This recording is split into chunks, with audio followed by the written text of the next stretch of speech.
The connection between sex and divorce can be threatening for many individuals, especially for those for whom sex has ceased to be a priority over the years. For many, attributing significance to the link between sex and divorce seems almost whimsical. After all, if a couple functions well on many other levels, such as communication, respect for boundaries and agreements, daily dynamics, a sense of humor, intellectual interests, and so on, why should sex be so crucial? Isn't it normal for all couples to suffer a decrease in sexual desire over time? Partly, yes, it is normal for all couples to experience a decrease in sexual interaction over time, as we become accustomed to each other and the initial attraction to novelty fades. However, this often goes hand in hand with the growth of love and care, making relationships stable despite a decrease in the quantity of sexual encounters. Yet, there is a certain frequency considered minimum for a couple to stay together and avoid the binary relationship of sex leading to divorce. How often should a couple have sex to prevent divorce? While this is not an unchangeable law, and like everything, there are certain exceptions, it is recommended for a couple to have sex at least once a week to maintain their intimacy active, according to research conducted by the Organization for Economic Cooperation and Development.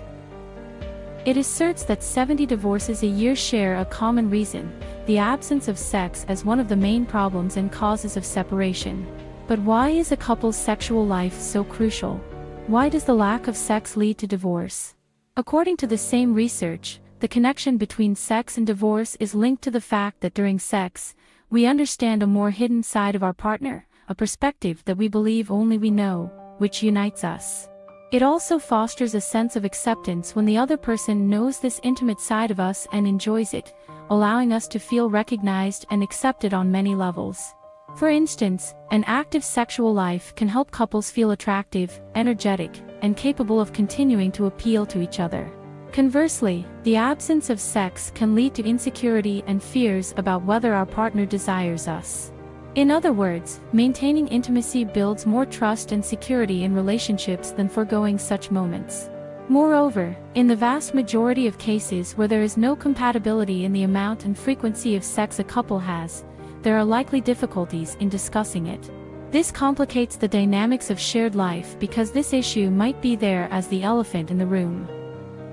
When this topic is finally discussed, disputes, misunderstandings, and hurt feelings may arise, as knowing how to talk about sex with your partner is not easy, especially when there are differences in views on each of your sexual lives.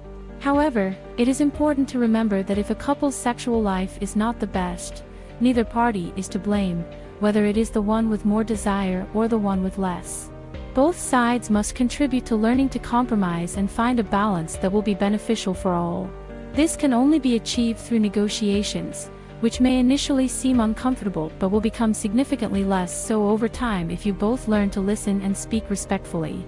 Also, remember that it is advisable to seek places for intimacy outside of routine, and that even if the everyday dynamics are daily or focused on other issues such as work, it is important to ensure that the romantic and sensual side of the relationship is not lost.